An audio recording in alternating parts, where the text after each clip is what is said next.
이제 우리에게 주신 하나님의 말씀을 받는 시간입니다. 가능하신 분은 모두 자리에서 일어나 말씀을 받도록 하겠습니다. 오늘 본문은 사무엘상 22장 18절에서 23절 말씀입니다.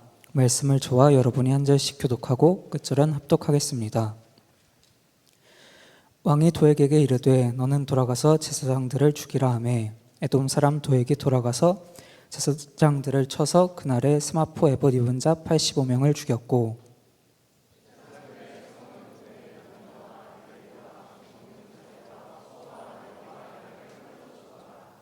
아이두베 아들 아히멜렉의 아들 중 하나가 피하였으니 그의 이름은 아비아달이라.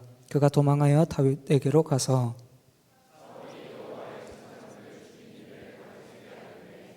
다윗이 아비아달에게 이르되 그날에 에돔 사람 도액이 거기 있기로 그가 반드시 사울에게 말할 줄 내가 알았노라. 내 아버지 집에 모든 사람 죽은 것이 나의 탓이로다. 두려워하지 말고 내게 있으라. 내 생명을 찾는 자가 내 생명도 찾는 자니 내가 나와 함께 있으면 안전하리라 하니라. 아멘.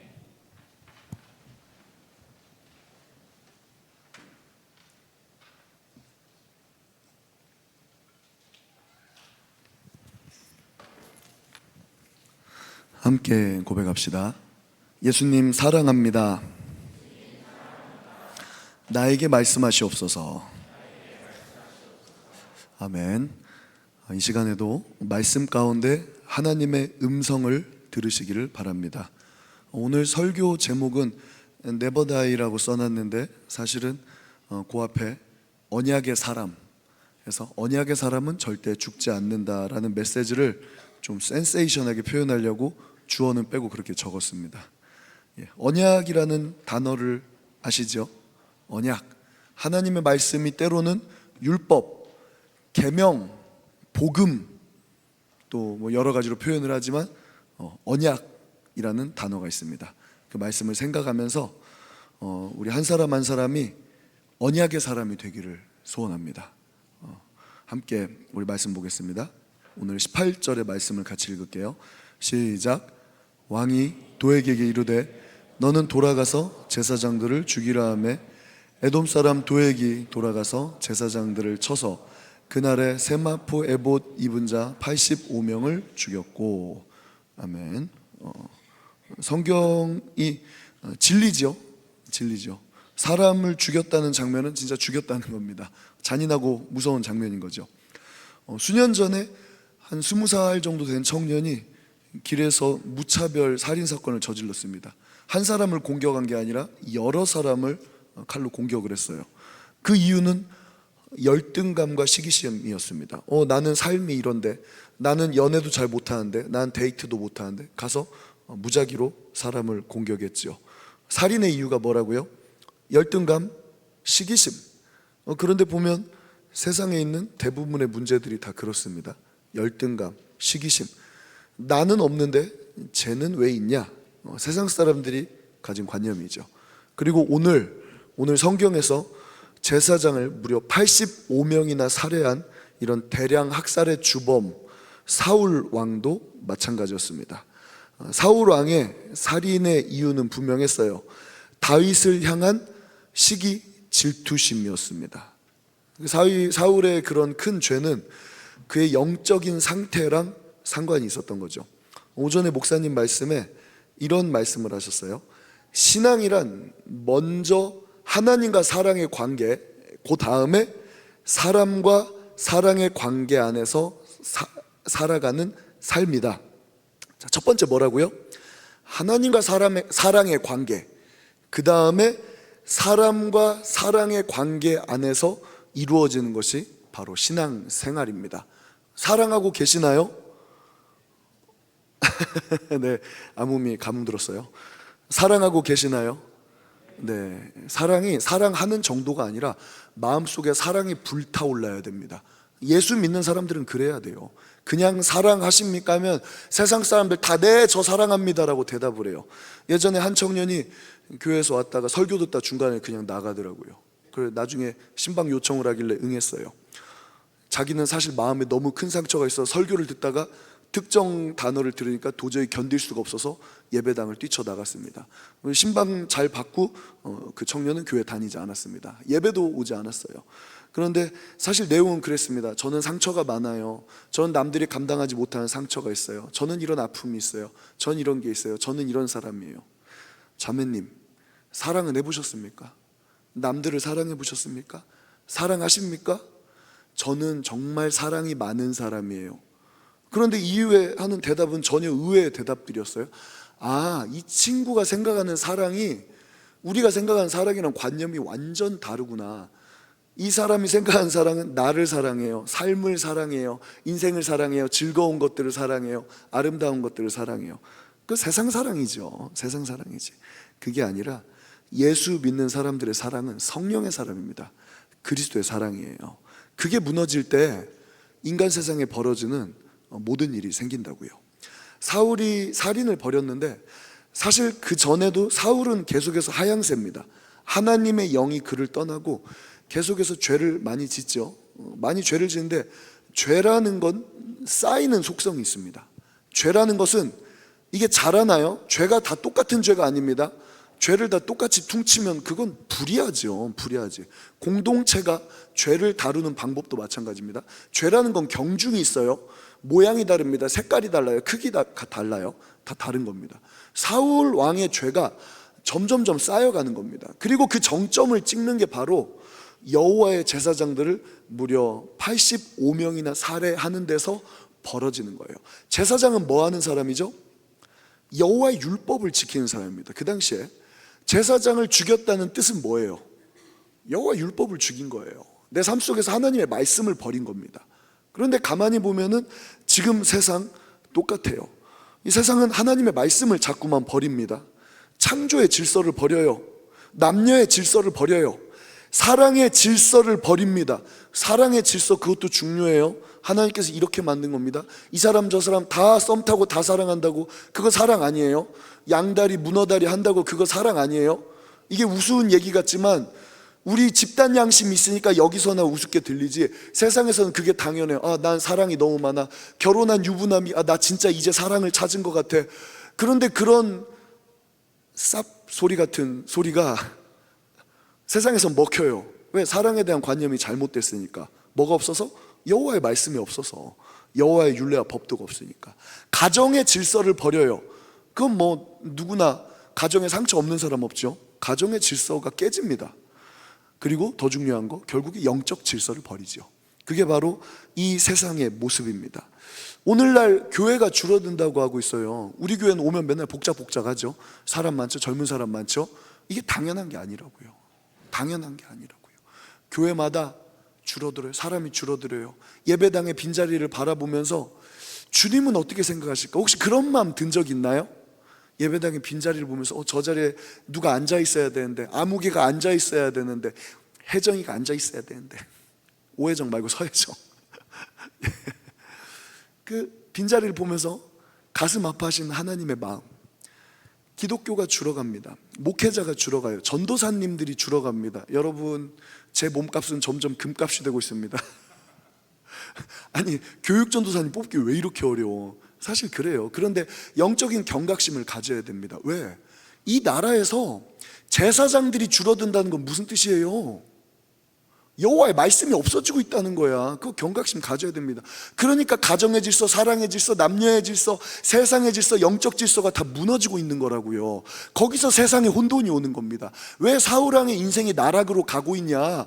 그래요, 죄 지을 수 있지. 누구나 다 죄 지을 수 있지. 죄가 똑같은 죄가 아니라고요. 결국에 불순종 쌓여서 그 정점에 여호와의 말씀을 죽이는, 내 삶 속에서 하나님의 말씀을 죽여버리는, 내 삶 속에서 하나님의 말씀을 퉁쳐버리는, 내 삶 속에서 하나님의 말씀을 몰아내는 지경까지 갔다고요. 결론부터 말하자면 우리는 사울의 종말을 너무 잘합니다. 정말 처참하게 죽어요. 전쟁터에서 그 자랑스러운 큰아들, 둘째 아들과 함께 그렇게 처참하게 살해당할 수가 없습니다. 그게 성경이 보여주는 사울의 말로였어요. 그리고 성경은 사울이 했던 죄악들을 빠짐없이 낱낱이 하나하나 다 기록을 하고 있습니다. 하나님의 말씀을 파괴하고 하나님의 말씀을 버렸던 것들. 야고보서 4장 2절 말씀을 한번 제가 읽어볼게요. 귀를 쫑긋 세우고, 너희는 욕심을 내어도 얻지 못하여 살인하며 시기하여도 능히 취하지 못함으로 다투고 싸우는도다. 너희가 얻지 못함은 구하지 아니하기 때문이요. 다시 한번 읽을게요. 원래 말씀이 한 번 듣고 머릿속에 잘 안 들어오죠. 너희는 욕심을 내어도 얻지 못하여 살인하며 시기하여도 능히 취하지 못함으로 다투고 싸우는도다. 왜 싸운다고요? 왜 시기한다고요? 왜 다툰다고요? 왜 살인한다고요? 얻지 못하니까, 없으니까, 세상 표현으로 없으니까. 그런데 너희가 왜 없는 줄 알아? 뭐가 없죠? 돈이 없어서요 라고 대답하면 안 됩니다. 그건 세상 대답이에요. 더 본질적으로 접근해야 됩니다. 사랑이 없어요, 희락이 없어요, 믿음이 없어요, 신뢰가 없어요, 절제가 없어요, 인내가 없어요, 온유함이 없어요. 이런 거룩한 가치들이 없기 때문에 서로 싸우는도다. 왜? 구하지 아니하기 때문에. 하나님이 없는 삶이 바로 그런 삶이라는 걸 보여주는 거예요. 세상은 내 힘으로 살아가기 때문에 다투고 시기하고 싸웁니다. 하나님을 의지하시길 바랍니다. 하나님을 의지하시길 바랍니다. 세상에 하나님 없어서 좋아하잖아요. 하나님 자꾸 몰아내잖아요. 모든 자연과학, 인문학, 철학, 모든 학문, 역사, 하나님을 점점점 없애고 있습니다. 모든 학문 속에서 하나님 없이도 세계관을 다 설명하고, 하나님 없이도 도덕을 설명하고, 하나님 없이 공리주의를 설명하고, 하나님 없이 모든 걸 다 설명하는 완벽한 세계관이 돼버렸어요. 공부하면 할수록, 학문에 빠져들면 빠져들수록 점점 하나님 없이 모든 것이 해석이 됩니다. 다원주의적 세계관, 포스트 모던적 세계관, 진리가 없는 세계관, 이 오늘날의 세계관이잖아요. 하나님 없이. 그게 수백 년 전부터 그러한 일들이 이루어져 왔습니다. 그런데 반대로 우리는 하나님을 자꾸만 인정하는 거예요. 하나님을 우리 삶 속에 초대하는 겁니다. 천국은 어떤 곳이라고 했죠? 천국은 다른 게 아닙니다. 하나님이 계신 게 천국이에요. 반대로 지옥은 어떤 곳이죠? 하나님이 안 계신 게 지옥이에요. 좀 비약한 것 같지만 잘 기억해야 됩니다. 그러면 우리 삶 속에 하나님을 쫓아내는 게 익숙해요. 하나님을 빼버리는 게 익숙합니다. 나의 대화 속에, 나의 언어 속에, 나의 생활 속에, 나의 시간표 속에 하나님을 빼버리는 게 점점 익숙해요. 하나님 없이 사는 게 익숙하고, 꿈을 꾸고 미래를 그리고 취업을 하고 결혼을 하고 연애를 하고 가정을 세우는데, 그런 모든 여러분들의 고민 속에 하나님이 있습니까? 애인을 고르고 이성을 고르고 결혼 문제를 생각하는데 하나님은 과연 얼마만큼 그 중에 고려의 대상이 됐나요? 취직을 하고 이사를 가는데 과연 하나님은 나의 고려의 대상 속에 있었나요? 이게 바로 하나님을 빼는 거라고요. 하나님을 빼는 겁니다. 그리고 더 최악은 사울하고 똑같죠. 말씀 없는 삶, 예배 없는 삶, 기도 없는 삶. 그래서 하나님 없이 사는 것이 익숙하니까 하나님이 없는 겁니다. 그리고 나중에 하나님 없는 곳에 가는 거예요. 너무 신랄한가요? 그렇잖아요. 내 인생 속에서 자꾸만 하나님을 제한하고 하나님을 빼버리는 게 익숙하니까, 내 삶 속에 하나님이 없는 게 너무 익숙하니까 나중에 하나님 없는 곳에 가는 거라고요. 반대로 하나님을 하루하루 모시고 사는 것도 우리 믿음의 용사들의 훈련입니다. 우리 교회에서 특별히 야훼 라파 찬양하죠. 요즘에 야훼 라파 엘로힘 샤다 찬양하잖아요. 그런데 그 가사 중에서 야훼에 한번 집중하고 싶습니다. 야훼의 뜻은 뭐죠? 하나님의 거룩한 성호들이 있죠. 그게 전부 다 내가 믿는 하나님이 되는 겁니다. 내가 모신 하나님인데, 야훼 하나님은 그 중에서도 하나님께서 모세에게 자기를 계시하실 때, 하나님께 쓰임받는 사람에게 자기를 나타내실 때는 항상 하나님은 야훼 하나님으로 자기를 계시하셨습니다. 왜? 야훼의 뜻은 뭐냐면 언약하시는 하나님, 언약하신 하나님. 그 하나님의 말씀, 하나님의 말씀이 충만해요. 하나님의 말씀이 능력이 있습니다. 하나님의 말씀이 위대해요. 하나님의 말씀이 정말 중요합니다. 그런데 그 하나님의 말씀을 내 삶 속에 모시고 나의 인생 가운데 적용하는 것이, 그게 바로 언약이에요. 제가 자주 말합니다. 입버릇처럼 말하는데 사전 설명은 없이 말하니까 많은 분들이 헷갈리셨을 거예요. 여러분, 형제님의 인생의 언약은 무엇입니까? 자매님의 인생의 언약은 무엇입니까? 여러분들의 인생의 언약은 무엇입니까? 여러분, 이거 대답할 수 있어야 돼요. 바꿔 질문하자면, 내 삶이 하나님하고 상관 있냐고, 하나님의 계획하고 상관 있냐고, 내 미래가 하나님의 계획하심하고 상관 있냐고 대답할 수 있어야 돼요. 우리는 우연히 태어나서 우연히 하나님을 믿고 우연히 하나님을 액세서리처럼 차고 다니는 그런 존재 아니에요. 그런 신앙 아닙니다. 기독교 신앙은 그런 신앙 아니에요. 우리는 예수를 만난 순간부터 실로암, 예수님을 만난 순간부터 보냄을 받은 자, 예수님을 만난 순간부터 베데스다, 예수님을 만난 순간부터 우리의 운명은 바뀌는 거예요. 일생은 송두리째 바뀌는 겁니다. 내가 하나님을 선택한 것이 아니라 하나님이 나를 선택하셨고, 나는 하나님의 계획 속에 거하고 하나님께서 나를 예정하신 그 예정된 사람이 되는 것입니다. 하나님께서 여러분 예정했다고요. 하나님께서 여러분들을 예정했다고요. 내 미래를 계획하고 계신다고요. 나를 세상에 보내셨다고요. 어때요? 접근이 완전히 달라지죠? 여러분들은 보냄을 받은 사람입니다. 택정함을 받은 사람이에요. 지구를 만들기 전부터, 창조하기 전부터 여러분들의 이름을, 혜원이의 이름을 하나님께서 손바닥에 새기시고, 그래 이 땅에 지구를 창조하면은 너무 신나겠다. 하나님께서 7일 동안 천지 창조하시면서 너무 좋아. 해와 달과 별 너무 좋아. 우와, 동물을 만드니까 너무 좋아. 하나님이 동물 가지고 좋아하고 식물 가지고 좋아하고 해와 달과 별을 가지고 과연 그게 하나님이 좋아하신 거였을까? 물론 하나님은 진짜 사랑이 많으셔서 이 작은 거 하나하나에 생명을 부여하시면서 진짜 기뻐하셨을 거야. 그런데 하나님이 진짜 좋아했던 건 이렇게 만들어 놓고 나중에 혜원이가 태어날 거야, 혜령이가 태어날 거야, 이렇게 만들어 놓고 효은이가 태어날 거야.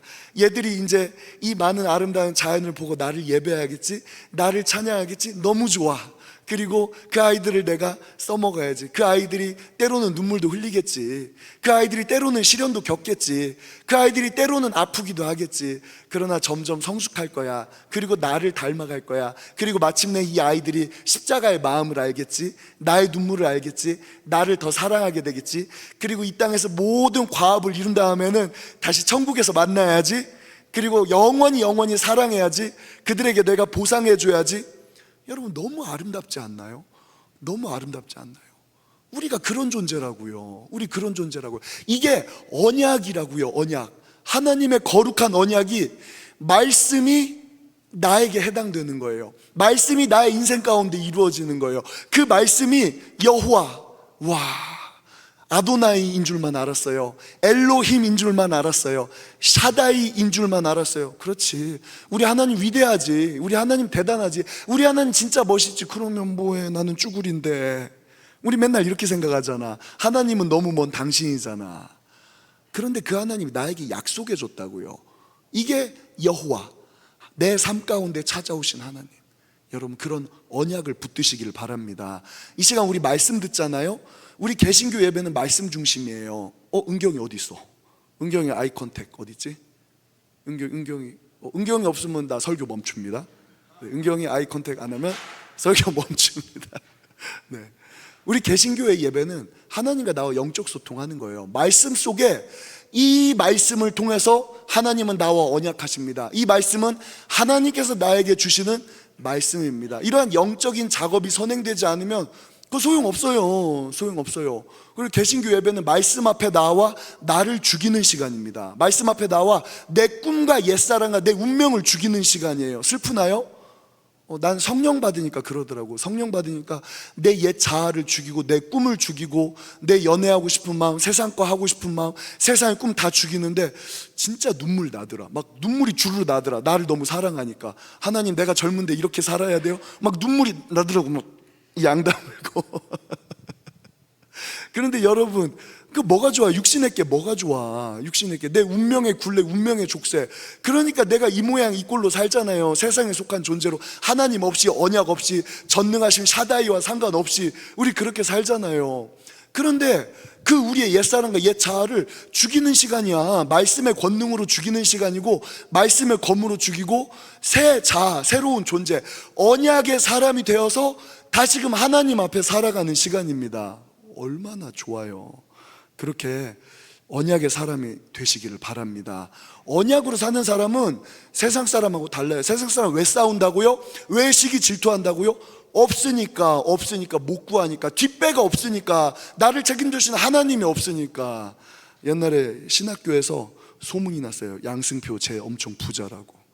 쟤 맨날 점심시간에 우리랑 같이 짜장면 먹으러 안 가고 돈 아껴갖고 햇반 사 먹고 꾸질하게 김밥 혼자 사 먹고 맨날 방에서 혼자 밥 먹고 쟤 돈 되게 아끼는데 사실은 쟤 되게 부자야. 전주에서 쟤네 집 엄청 부자야. 쟤 가난한 척 하는 거야. 이상한 소문이 났어. 나는 그런 말 한 적 없거든. 근데 왜 그럴까? 왜 그런 소문이 났어? 있어 보였나 봐. 나 사실 되게 꾸질하게 살았는데 있어 보였나 봐. 그런데 여러분 제 자랑 좀 할게요. 담임 목사님 계신 그 담임 목사님 앞에서 내가 자랑하기가 좀 그런데 조금 베풉니다. 제가 잘 베풀었던 것 같아요. 나를 위해 쓰는 것보다 남을 위해 쓰는 거를 조금 더 썼던 것 같아. 그래서 친구들이 이제 오해했던 것 같아. 뭐야, 쟤 한 번에 막 10만 원도 넘게 밥 사고 막 그런데 자기는 맨날 김밥 먹고 꾸질하게 사니까 원래 부자야. 여러분, 근데 예수 믿는 사람 그래야 돼요. 왜? 내가 돈이 많아서? 사실 전주에 우리 집이 엄청 부자라서? 아니죠. 우리 아버지가 부자거든. 어떤 아버지? 하늘 아버지. 예수 믿는 사람들은 그래서 마음이 여유로운 거예요. 그래서 용서할 수 있는 거야. 그래서 사랑할 수 있는 거야. 그래서 베풀 수가 있는 거야. 세상 사람들과 함께 세상 원리로 똑같이 악의 다툼하고 싸우고 물어뜯는 게 아니라, 여러분, 시기 질투가 왜 돋아요? 저놈이 나보다 잘 되는 게 배 아파서, 저 사람이 나보다 뛰어난 게 배 아파서, 저 사람이 나보다 뭔가 얻는 게 싫어서 왜 나는 이 모양인데, 그게 아니라 믿음으로 살자고요. 하나님의 자녀로 살자고요. 언약의 자녀로 사시기를 예수님 이름으로 축원합니다. 우리 20절 말씀 함께 읽을게요. 시작. 아이두베 아들 아히멜렉이 아들 중 하나가 피하였으니 그의 이름은 아비아달이라. 그가 도망하여 다윗에게로 가서, 더 계속 읽을게요. 사울이 여호와의 제사장들 죽인 일을 다윗에게 알림해. 거기서 처참한 살육의 현장에서 한 사람이 도망쳤습니다. 이름은 아비아달이었어요. 성경에 그냥 이렇게 기록되어 있지만 우리가 성경 속으로 쏙 들어가 보자면은 이 사람 가족을 다 잃었어요. 자기의 모든 걸 잃었고, 그냥 제사장들만 죽인 게 아니라 사울이 얼마나 초토화 작전을 펼쳤냐면 그들이 키우던 짐승들까지 다 죽여버렸습니다. 처자식까지 다 죽였어요. 처참한 살육이 벌어지고 85명 죽은 건 제사장의 숫자고 그 가족들까지 다 죽인 겁니다. 이 어마어마한 상황 속에서 아비아달이 도망을 쳤어요. 다윗에게 도망을 왔습니다. 그런데 배경 설명을 하자면 다윗은 지금 어떠한 상황이냐면 다윗도 사울에게 쫓기고 있는 상황이었어요. 그리고 아둘람 굴로 도망을 갔다가 여기저기 도망을 다니는데, 다윗이 도망가는 통에 사람들이 점점점 다윗에게 몰리기 시작합니다. 그래서 다윗의 식솔들, 가족들, 친척들, 왜? 친척들은 어차피 남아있어 봐야 사울에게 현상수배 역적의 가족이 되잖아.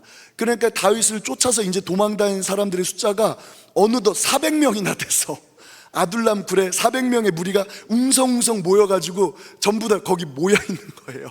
그런데 아비아달이 그 위치를 어떻게 알았는지, 사울이 아무리 추격하고 찾아도 못 찾는 다윗을 단 한 번에 찾아와 버렸습니다. 그런데 아비아달이 다윗에게 온 게 정말 신의 한 수였어요.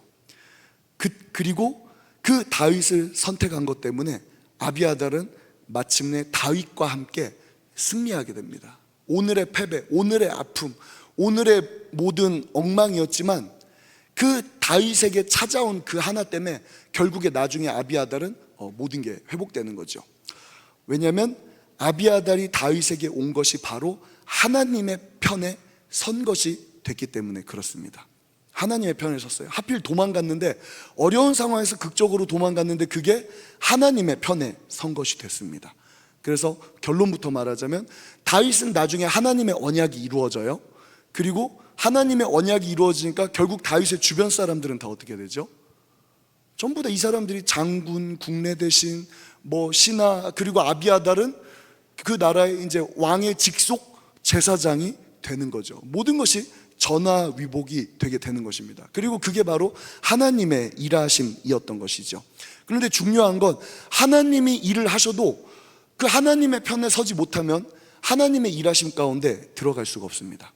하나님의 편에서는 두 가지가 있습니다.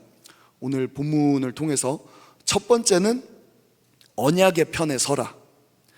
많은 사람들이 여전히 사울 왕과 함께하고 있습니다. 사울은 하나님의 말씀을 버렸고 악한 영에 함께하고 있죠. 그렇지만 사울은 왕권을 틀어주고 있습니다. 이스라엘의 모든 군사력, 경제력, 힘은 사울의 언더 컨트롤 안에 있습니다. 그리고 다윗은 고작 도망자 신세예요. 물론 하나님께서는 다윗과 함께 하십니다. 여러분, 만약에 여러분들이라면 어떻게 하시겠어요? 어디에 있겠습니까? 아비아달과도 같이 다윗을 따라갈 수가 있겠습니까? 그런데 요거 보면은 오늘날 예수 믿는 거랑 비슷해요. 세상 사람들은 넓은 길을 좋아한다고 성경은 그렇게 표현합니다. 세상의 선택은 언제나 넓은 길이에요. 화려한 길이에요. 하나님의 약속을 선택하는 사람은 별로 없습니다. 왜냐하면 세상이 더 크고 화려해 보이니까. 그래서 예수 안 믿는 겁니다. 다윗에게 오는 거 마찬가지예요. 다윗은 언제 죽임을 당할지 모르는 상태죠. 적어도 육신의 눈으로 볼 때는 그렇습니다. 그리고 쫓기고 다윗은 그러한 상황이죠. 하지만 다윗에게 따라온 사람들은 왜 따라왔을까요? 왜 다윗의 편에 속할 수가 있었을까? 어떻게 하나님의 편에 속할 수 있었을까?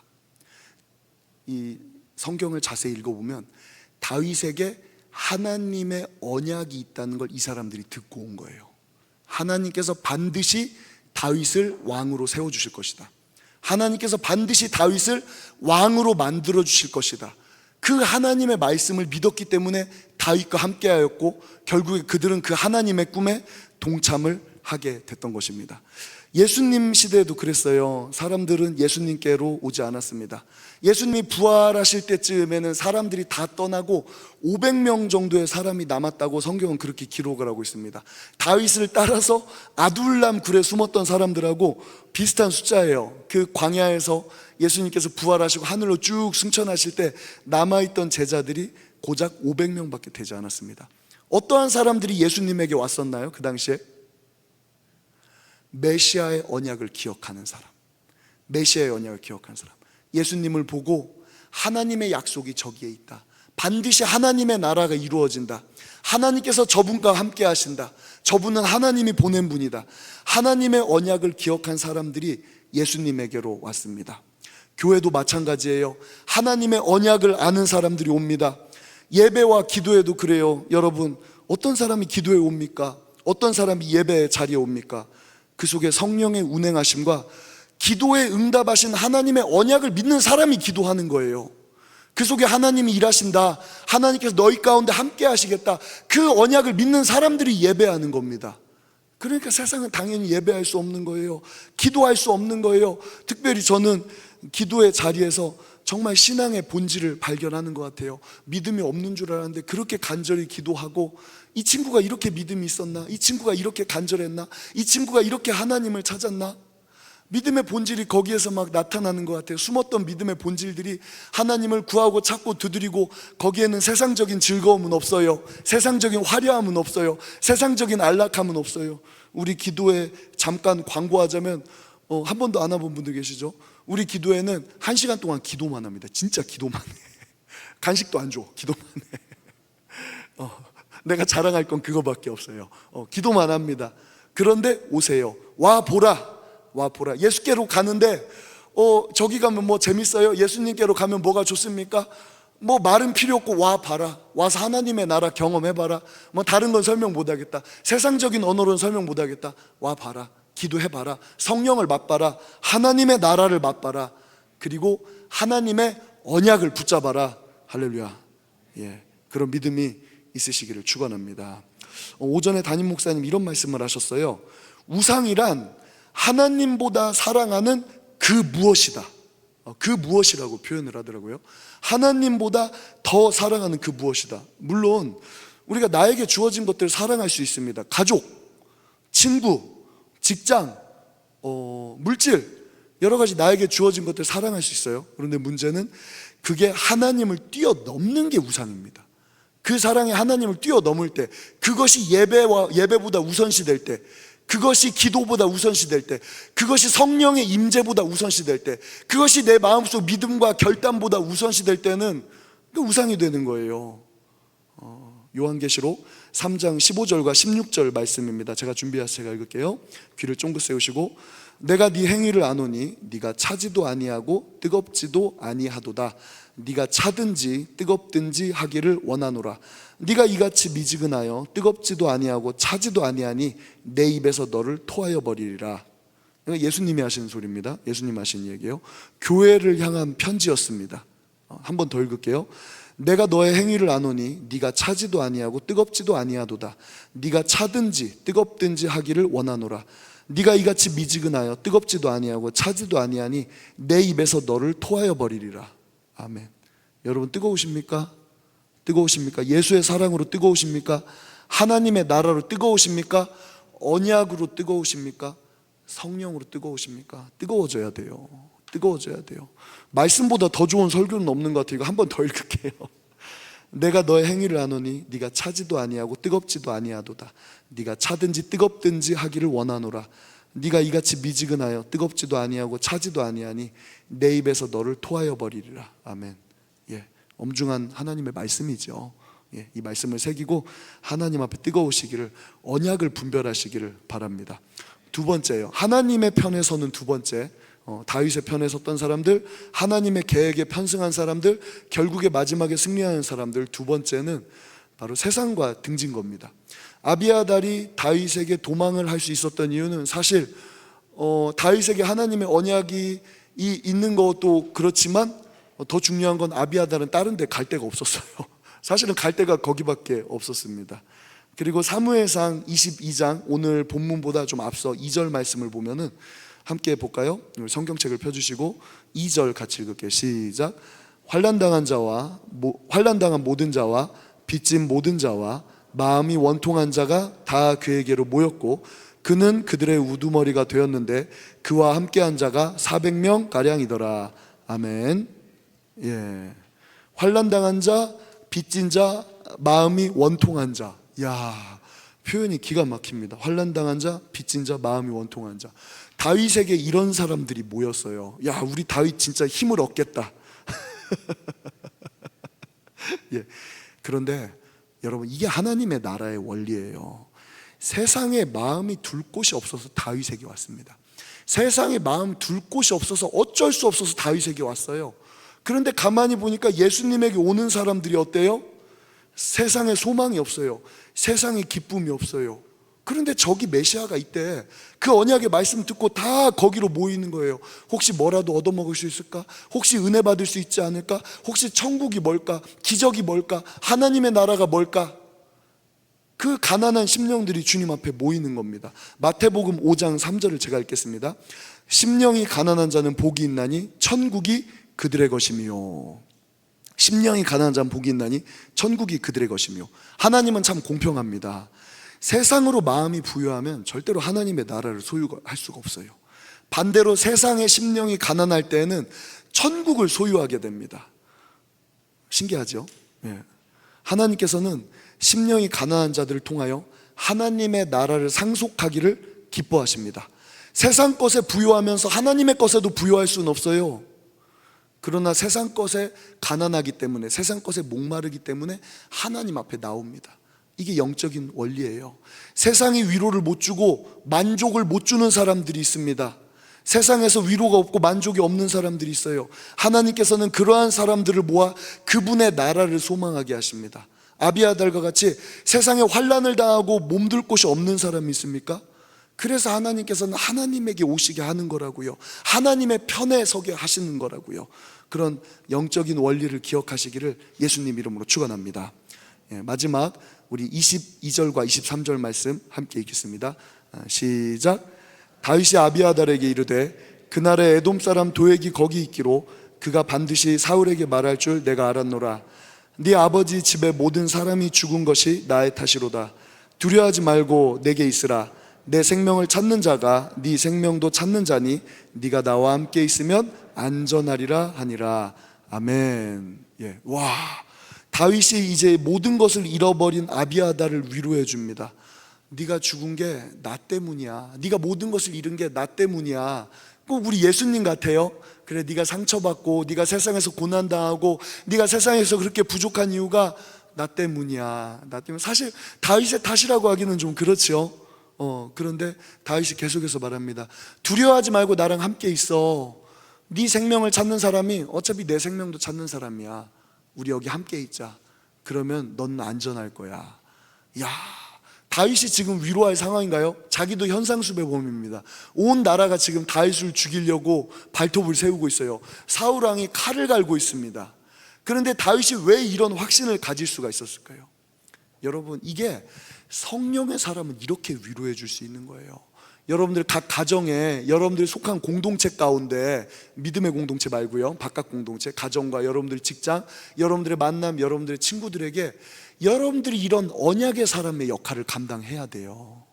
이런 언약의 사람의 역할을 감당해야 됩니다. 왜? 나는 하나님의 계획 안에 있어. 나는 어차피 하나님께서 회복시켜 주실 거야. 나는 절대로 죽지 않아. Never die. 나는 언약의 사람이기 때문에 반드시 하나님의 뜻이 이루어져. 그러니까 너도 나랑 같이 있으면 함께 살아나는 거야. 절대 죽지 않는 거야. 이 어마어마한 확신이 없으면 이거는 줄 수 없는 위로예요. 상황을 보는 관점이 다르기 때문에 그렇습니다. 다윗의 상황을 육신의 눈으로 보면 다윗은 상황이 나빠요. 환경이 나빠요. 예전에 성서 비평신학이라고 등장해서 독일 신학자들이, 독일 철학자들이 성경을 이런 식으로 해석하기 시작했습니다. 전부 다 육신의 눈, 땅의 눈, 사람의 관점으로 성경을 해석해보자. 아, 다윗은 상황이 나빠. 다윗은 환경이 나빠. 다윗은 사울하고 왕권 다툼에서 밀려난 거야. 어때요? 이걸 세상 사람들은 팩트라고 할 수 있나요? 육신의 눈으로 상황을 보면 그렇지만 다윗은 이 모든 것을 하나님의 관점에서 봅니다. 언약의 관점에서 재해석하는 거예요. 나의 이 상황은 하나님께서 지금 나를 연단하시는 과정이야. 그리고 하나님께서 나를 훈련시키는 과정이고, 나를 통해서 하나님의 나라를 이루시는 과정이야. 그렇기 때문에 이 상황은 위기가 아니야. 위기가 아니라 연단이지. 그리고 하나님의 계획이 일부분이지. 그러면 하나님의 계획은 반드시 이루어져. 왜냐하면 하나님은 약속을 지키는 분이니까. 현실의 관점으로 보는 게 아니에요. 세상은 현실이라고 말하죠. 사실 엄밀히는 그것도 틀렸습니다. 세상이 팩트라고 말하는 것들 달라요. 그건 누군가의 관점에 불과하지. 그건 세상의 관점에 불과하지. 내가 걱정하는 거, 내가 생각하는 거, 내가 염려하는 거, 세상이 말하는 거, 대부분은 누군가의 관점입니다. 역사의 해석도 그렇고, 철학도 그렇고, 뉴스도 그렇고, 신문, 사설도 그렇고, 누군가의 관점이라고 그래요. 그런데 자꾸 우리래, 우리. 그리고 자꾸 팩트래. 저는 그런 표현 정말 좋아하지 않습니다. 이 대화하면서도 둘이서 대화하는데 꼭 그래. 아, 우리는 그런 거 싫어해. 아, 우리는 이런 거 좋아해. 자기 말에 힘을 얻으려고 꼭 우리라 그래. 우리가 누군데. 마치 자기가 모두의 의견을 대표하는 것처럼 그렇게 말하는 사람들이 있어요. 정치 얘기할 때 꼭 그래. 우리는 그래. 그 좋은 화법이 아니죠. 세상은 그렇게 말합니다. 근데 다시 말하지만 팩트란 건 없어요. 세상에 팩트는 존재하지 않습니다. 누군가의 관점으로 봤을 뿐이에요. 그런데 우리 신앙인은 무슨 관점으로 봐야 돼요? 언약의 관점, 언약의 관점, 예수 그리스도의 관점. 위에서 아래를 바라보시는, 세상은 옆으로 바라볼 수밖에 없어요.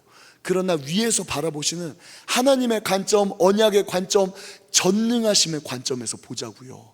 하나님의 계획 속에 있을 때 완전히 모든 해석이 달라지는 거예요. 그리고 거기서 소망이 생깁니다. 왜? 그건 하나님의 계획이기 때문에. 요나 이야기도 마찬가지입니다. 요나 이야기 볼까요? 요나는 그냥 배를 잘못한 거예요. 물에 빠진 겁니다. 그냥 상황 망친 거예요. 그런데 처음부터 요나는 보는 게 달라요. 선지자잖아요. 모든 것을 언약의 관점에서 해석합니다. 이 배가 풍랑을 만난 건 하나님의 계획이야. 지금 천둥 번개가 치고 풍랑이 오는 건 우연이 아니야. 하나님께서 나를 깨우치시려고 그러는 거야. 하나님의 공의가 이루어지는 순간이야. 그리고 요나가 물에 빠지고 물고기를 만났어요. 우연이에요? 아니에요. 아, 하나님이 물고기를 예비하셨구나. 그 물고기가 요나를 니느웨에다 토해내요. 왜? 거기 가서 사역하라고. 우연은 하나도 없어요. 모든 것은 언약의 관점에서 이루어집니다. 그러다 보니까 기적 같은 일들이 펼쳐져요. 그런데 당연합니다. 왜? 하나님의 언약 속에 거하니까. 그걸 믿는 사람에게는 기적은 너무도 당연한 거예요. 예수 믿는 사람에게 우리가 기도하는 거, 어떤 사람이 볼 때는 그냥 불붙은 거예요. 분위기 좋은 거예요. 열정적인 거예요. 청년들이 저렇게 하는구나.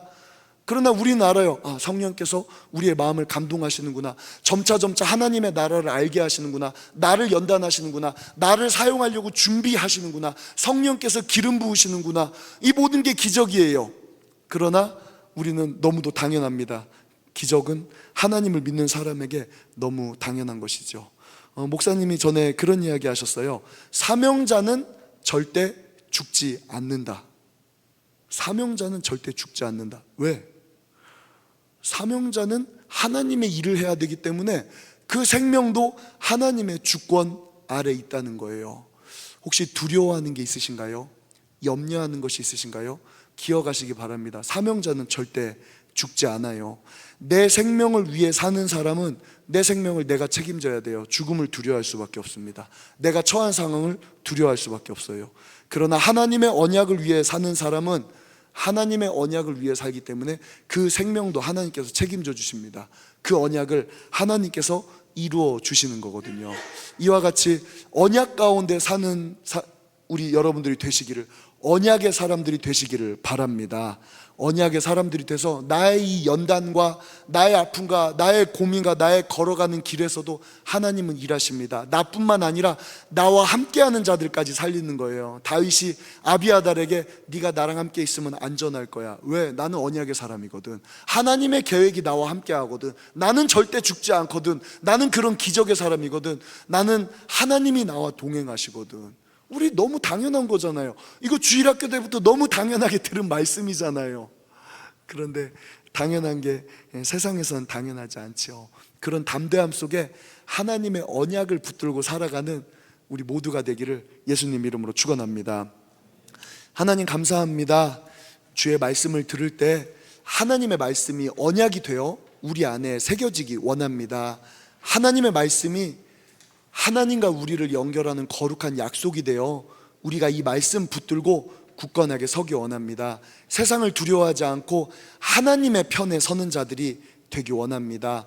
언약의 사람들이 되게 하여 주시옵소서. 언약의 사람들이 되게 하여 주시옵소서. 예수님 이름으로 기도드리옵나이다. 아멘.